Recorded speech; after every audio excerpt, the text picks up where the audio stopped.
Hey, this is Jamie from CapsuleComputers.com, and today we have another episode of Capsule Computers Indie Spotlight. Today we have Hacker Evolution Duality by Exosiphon Studios. It is the third of the Hacker series. It's actually, I would almost call it a reboot of the series. It isn't. These games aren't actually true hacker sims. You're not actually probably going to learn anything about hacking by playing these games, but you will get that feeling of being an early high-tech hacker. However, with this reboot of the game, Exosiphon Studios has pulled away from the old school console-based hacking, which, by the way, I don't mean like Xbox and PlayStation consoles. I actually mean that old black box you have to type in, and you type in commands and stuff happens. So, with Hacker Evolution Duality, everything is now implemented by buttons, similar to how you would have buttons for everything on your Windows or Mac computer. There are two modes. There is a single-player mode, which is the campaign. It just rewinds really early back to the days of Brian Spencer, our hero throughout the series. Back in '99, when the Y2K virus, well, it wasn't a true virus, so to say, I think it would be a better word to say the Y2K bug, was looming, and everyone was just doom and gloom, as they would put it. Everyone thought the world was going to end. I remember actually, I won't say how old I was back then, but I do remember the whole Y2K freakouts and the panics and the doom and gloom. And for those of us who are too young to actually really remember what happened during Y2K or what Y2K really entailed, the short way to put it was, back then, computers, the dates were put in 2-digit codes versus 4-digit codes as it is today. So back then, instead of saying 1999, it would just say 99. So the fear was that when it hit year 2000, all these old computers would just flip out and everything would go to heck, and power would go out, chaos would erupt, and the world would end. Needless to say, the world didn't end. The most that happened were a couple bad cans of food was shipped out. I know that happened here in Canada, but the world did not end when the clock struck midnight. Now, in Hacker Evolution Duality, Brian Spencer has figured out a way to solve the Y2K bug, but the problem is now his solution has been stolen from him, and he's just about on just on the cusp of a really big business deal that is going to make him very, very rich. So now he's going to try to get his code back. And being young and impulsive, he doesn't really care who he hurts or whose head he's got to digitally bash in, as long as he gets his stuff and he gets his business deal. So the other half is the open world. Now, the open world pits you against multiple computer AIs, and it's pretty much the equivalent of a hacker deathmatch. The last man standing is the winner, or woman, and hopefully that's you. So today I'm going to show you guys the tutorial level of the single player. Now it's a bit of a tutorial level, but this is one of these games you really need to read the instruction manual. Exosiphon actually really emphasizes that you should do it, and I think it is a good thing because the instruction manual actually gives you a layout of what everything does, how the puzzles are going to work, so when you hit the puzzles as they're being introduced in the game, you're not going to freeze, because time is really, really important in this game. And I'll show you why. So let's just boot this up. I got the tutorial level here. Accessing. Alright. So as you can see, some things from the old Hacker Evolution is still the same. We still have the map. We still have servers to hack into, but everything else is pretty different. Okay, so one thing you're going to notice is that the trace level is nowhere near as important as the old games. In the old games, that was your life and death. Trace level is still important, but it doesn't rise as quickly as it used to. What's actually the bigger deal now is your integrity. As you can see over here in this corner, you'll see Firewall 4, CPU 2, Integrity 10. Firewall shows how long it's going to take you to get backtraced.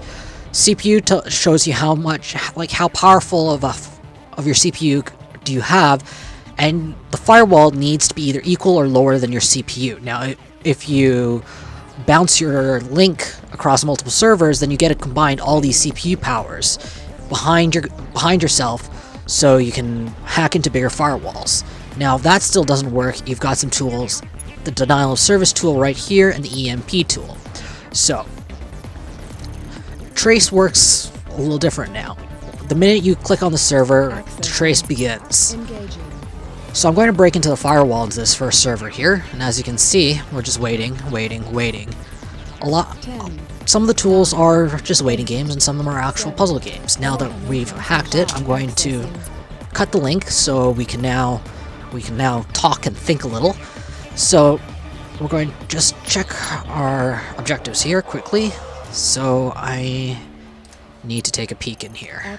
Okay, so we're going to the interface, and this is the new interface. As I said, it's very modern Windows kind of thing. You don't really need to memorize console commands like you used to in the previous games. Alright, and now that I've taken that money, we're off to the next one. Okay, so as you can see in this corner, I have CPU 4.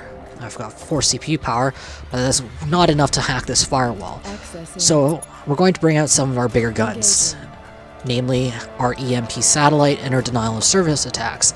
Now, these two aggressive tools will knock down firewalls and take out some integrity.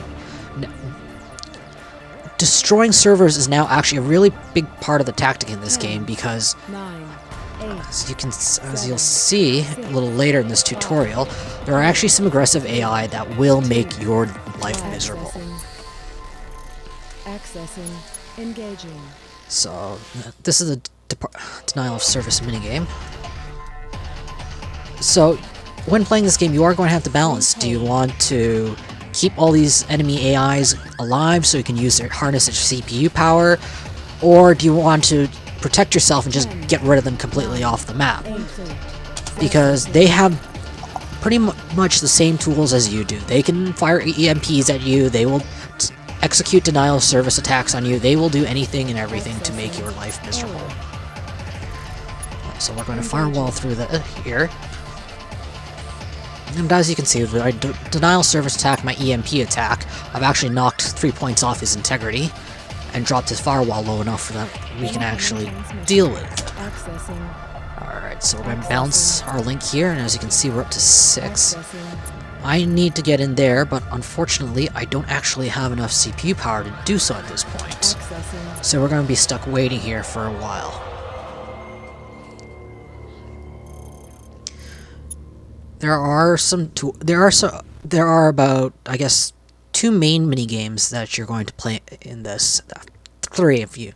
The EMP and the voice print of the DOS works in the same way, where they're just matching sliders. Okay, so we've got our denial of service attack. So this is a slider mini game. You just pretty much need to move the slider until you match the right, I guess, area. Please hold.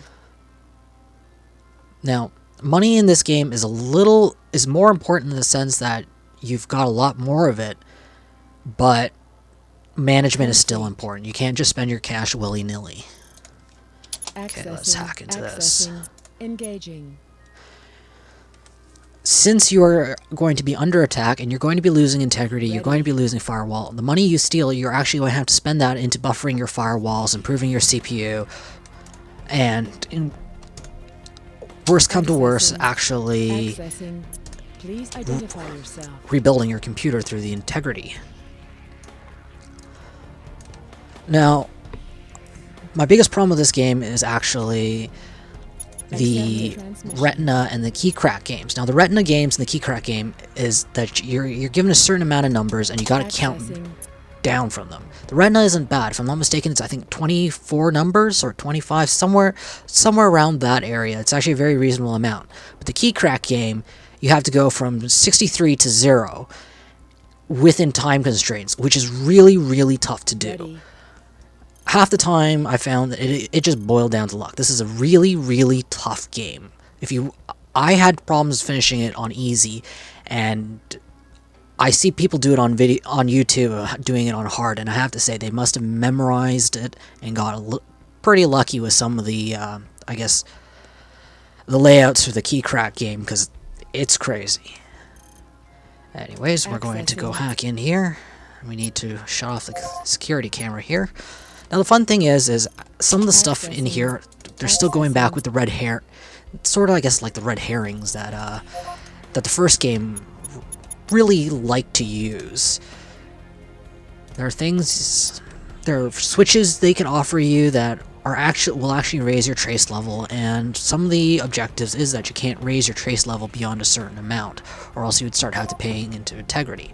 Now, here's just popped up is our very first AI.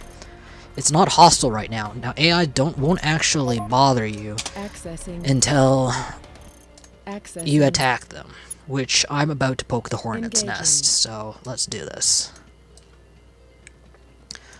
As you can see, on the bottom right here, he's got access to the EMP and the DOS, and he will unleash it on me once he goes hostile. Complete. Alright. So as you can see, there's a countdown timer, and managing these timers, especially when you have multiple AIs starting to hack it and attack you, is really important, because once again it goes back to the do you destroy the AI or do you use them to use his CPU? Oftentimes you're going to have to keep track of these numbers so you know which order to destroy these. So let's just hack into this guy and finish this level. 8. Accessing. Engaging.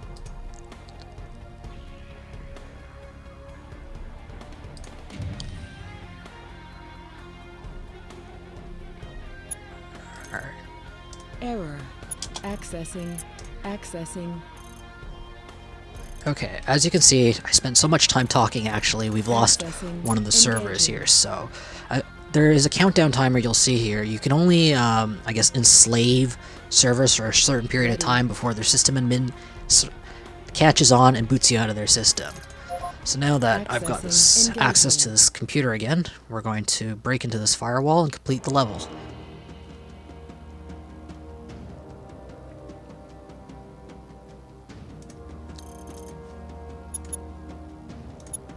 Alright, so as that transfers, I'll just give you a peek at the hardware section.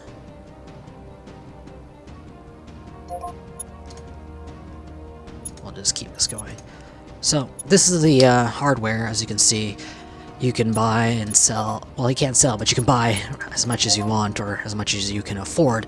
Now, the nice thing about this game compared to the previous is if you in the first two Hacker Evolution games, if you screwed up really early in the game, you would actually have to restart your whole campaign if you discovered later that you messed up somewhere and you didn't have enough money anymore. You'd have to go back from the beginning and do the tutorial all over again, so forth and so forth. The nice thing about this game is they fixed that. Every time you start a level, you start out fresh. However, the difficulty of level of this game is nuts. Oh, there you go. You can see I'm getting a little EMP blast here, and you'll watch my integrity and my firewall drop like a stone. Oh, sorry, knocked off. So that's it. That's a little peek at Hacker Evolution Duality. If you want to find out more, you can read my full review. Just scroll on down and check it out at www.capsulecomputers.com. So I'll see you next time on the next episode of Capsule Computers Indie Spotlight.